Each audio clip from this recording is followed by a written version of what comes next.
माझ्या आजा दोघीही सुगरणी. मला आजही माझ्या आज्यांचे रोजचे साधेसे जेवण ते त्यांचे खासमखास पदार्थांच्या चवी जशाच्या तशा आठवतात.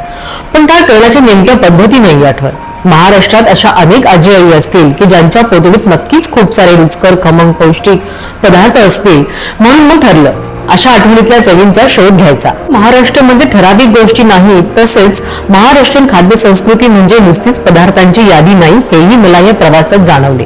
तसेच जसं मी वेगवेगळ्या समाजांना भेटत जात होते तसं जाणवलं की आपला महाराष्ट्र हा विशेष आहे, त्याचा वारसा समृद्ध आहे. विस्मरणात जाणाऱ्या खाद्य संस्कृती सोबत सुरू झालेल्या प्रवासाची व्याप्ती वाढून प्रवास आणि डॉक्युमेंटेशन देखील सुरू झाले महाराष्ट्रातील विस्मरणात जाणाऱ्या संस्कृतीचे.